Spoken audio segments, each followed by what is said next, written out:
హనుమాన్ జయంతి సందర్భంగా ప్రతి ఏటా నిర్వహించే వీర హనుమాన్ శోభాయాత్ర కొనసాగుతోంది. ప్రస్తుతం శోభాయాత్ర ముషీరాబాద్ దాటి ముందుకు కొనసాగుతోంది. గౌలిగూడలోని రామమందిరం నుంచి హనుమాన్ శోభాయాత్ర మొదలైంది. తాడ్మండ్ వీరాంజనేయ స్వామి ఆలయం వరకు ఈ యాత్ర కొనసాగుతుంది. శోభాయాత్రలో పెద్ద సంఖ్యలో హనుమాన్ భక్తులు పాల్గొన్నారు.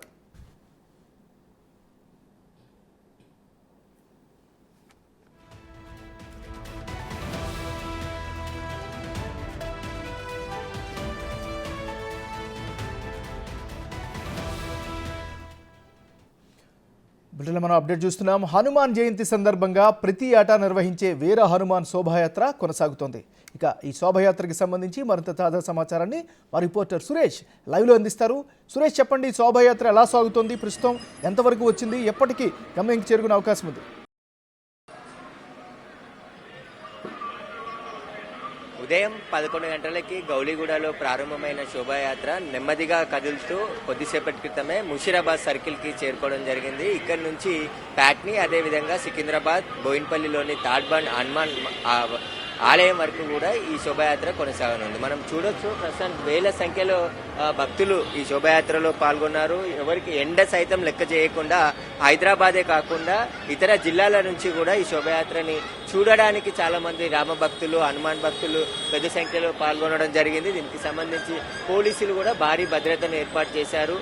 సమస్యాత్మక ప్రాంతాల్లో భారీగా బందోబస్తును కూడా ఏర్పాటు చేయడం జరిగింది. దాదాపు 10,000 మంది పోలీసులు శోభాయాత్రకు బందోబస్తు నిర్వహిస్తున్నారు. ఎక్కడ ఎలాంటి ఇబ్బందులు తలెత్తకుండా ముందుగానే ఇటు జిహెచ్ఎంసీ అధికారులు అన్ని అధికారుల సమన్వయంతో ఏర్పాట్లు చేయడం జరిగింది. ఇక బజరంగ్ దళ్, విహెచ్పి, విశ్వ హిందూ పరిషత్కు సంబంధించిన నిర్వాహకులు చాలా ఘనంగా ఈసారి శోభాయాత్రను ఏర్పాటు చేయడం జరిగింది. పెద్ద సంఖ్యలో భక్తులు కూడా పాల్గొన్నారు. ఎందుకంటే అయోధ్యలో రామ మందిరం నిర్మాణం తర్వాత ఈ మొన్న జరిగిన శ్రీరామనవమి శోభాయాత్ర కావచ్చు, ఇటు హనుమాన్ జయంతి శోభాయాత్ర, ఈ రెండింటిని కూడా ప్రతిష్టాత్మకంగా చేరుకొని పెద్ద ఎత్తున భక్తులు కూడా పాల్గొనడం జరిగింది.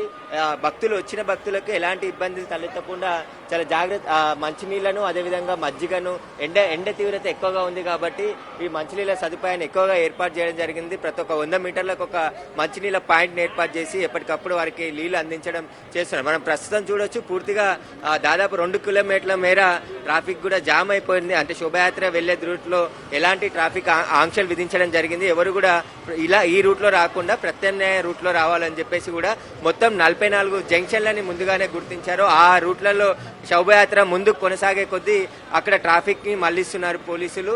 పెద్ద యువత ఎక్కువగా హైదరాబాద్ నుంచి యువత ఈ శోభాయాత్రలో పాల్గొనడం ముందుగానే ఎవరైతే నిర్వాహకులు ఉన్నారో వారికి ఎలక్షన్ కోడ్ ఉంది కాబట్టి త్వరగా శోభాయాత్ర ముగించే విధంగా ఏర్పాట్లు చేసుకోవాలని చెప్పేసి కూడా చెప్పడం జరిగింది. టైం ప్రకారమే గౌలిగూడలోని రామ మందిరంలో యజ్ఞం నిర్వహించారు. ఆ యజ్ఞం తర్వాత 11 గంటలకు ప్రారంభమైన యాత్ర నెమ్మదిగా కదులుతూ వస్తూ ఉంది. ప్రస్తుతం ముషీరాబాద్ సర్కిల్ దాటి ఇటు సికింద్రాబాద్ వైపు శోభాయాత్ర కొనసాగుతుంది. అటు నుంచి తాడ్బండ్ దాకా కూడా ఈ శోభాయాత్ర కొనసాగనుంది. హైదరాబాద్ లో చాలా మంది భక్తులు, రామ భక్తులు కావచ్చు, ఇటు హనుమాన్ భక్తులు పెద్ద సంఖ్యలో ఈ శోభాయాత్రలో వచ్చి వాళ్ళ యాత్రలను కలిపేసి సమూహంగా ఇక్కడ నుంచి వెళ్తున్నారు. దాదాపు 1,00,000 మంది వరకు కూడా ఈ శోభాయాత్రలో పాల్గొన్నారు. కాబట్టి ఎవరికి ఎలాంటి ఇబ్బందులు కలగకుండా అన్ని ఏర్పాట్లని చేయడం జరిగింది.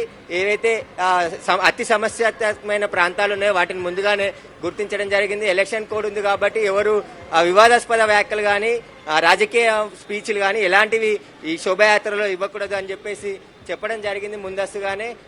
యూపీకి చెందిన స్వామీజీలు కూడా ఈ శోభాయాత్రలో పాల్గొన్నారు. 100 సంవత్సరాలకు సంబంధించిన సమస్యని పరిష్కరించి రామ మందిరాన్ని నిర్మించారు అయోధ్యలో. హిందువులకి గొప్ప పండుగ ఈ హనుమాన్ జయంతి అని చెప్పేసి కూడా పెద్ద సంఖ్యలో భక్తులు పాల్గొన్నారు. ఇక్కడ మనం చూడొచ్చు, మజ్జిగ కూడా ఇస్తున్నారు. ఎట్లా జరుపుకుంటున్నారండి? బాగుంది సార్, జై శ్రీరామ్ బాగుంది, అంతా బాగా జరుగుతుంది, మంచిగా చాలా ఆనందంగా ఉంది. సంవత్సరాల నుంచి ఇట్లాంటి సేవ చేస్తున్నారు, మజ్జిగ ఇస్తున్నారు. మేము ఒక 4-5 సంవత్సరాల నుంచే చేస్తున్నాం.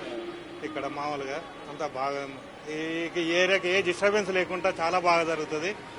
22 సంవత్సరాల నుంచి చూస్తున్నా నేను, చాలా హాయిగా ఉంటుంది ఈ ఏరియాలో.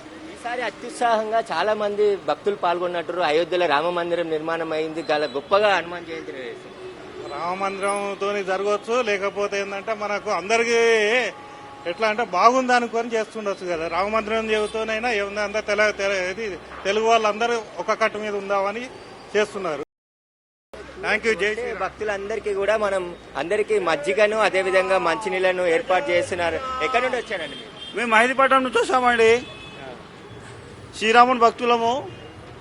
అందరూ సుఖ సంతోషాలతో అందరూ చల్లగా ఉండాలని బిడ్డ తరఫున మన భక్త సమాజం తరఫున అందరు చల్లగా ఉండాలి. పిల్లలు జల్లలు అందరూ ప్రతి సంవత్సరం వంటలు వర్షాలు రాముని గుడి వల్ల మనం ఎంత ప్రశాంతత పొందాము. అలాగే ప్రతిసారి ఈ ఉత్సవం అందరి వల్ల కలగాలని మేము కోరుకుంటున్నాము. జై శ్రీరామ్. చెప్పండి, ఎట్లా జరుపుకుంటున్నారండి శ్రీరామ శోభయాత్ర? శోభయాత్ర గత కొన్ని సంవత్సరాలుగా ఈ యొక్క నగరంలోనే చాలా పెద్ద ఎత్తున ఈ యొక్క శోభయాత్ర జరుగుతుంది. ఈ శోభయాత్ర వీక్షించడానికి కూడా అనేక మంది ప్రజలు ఎక్కడెక్కడి నుంచో కూడా చుట్టుపక్కల ఉన్నటువంటి డిస్ట్రిక్ట్స్ నుంచి కూడా ఇక్కడికి రావడం జరుగుతుంది. చాలామంది యువకులు ఈ యొక్క కార్యక్రమంలో పాల్గొని చాలా ఉత్సాహంగా ఎంజాయ్ చేస్తారని చెప్పి తెలియజేస్తుంది. ఎక్కడి నుండి వచ్చారు? సార్ బీదర్కి వచ్చినాం సార్. బీదర్ నుండి. బీదర్ హైదరాబాద్ లో శోభయాత్ర చూడండి. సైదురా శోభయాత్ర చూడడానికి. అవును, ఏం పేరు మీ పేరు? వైజీనాథ్ యాదవ్. ఎట్లా ఉంది మరి యాత్ర ఇక్కడ? చాలా బాగుంది సార్. హైదరాబాద్ లో చాలా బాగుంది ఇక్కడ. మీరు ఎక్కడి నుండి వచ్చారు?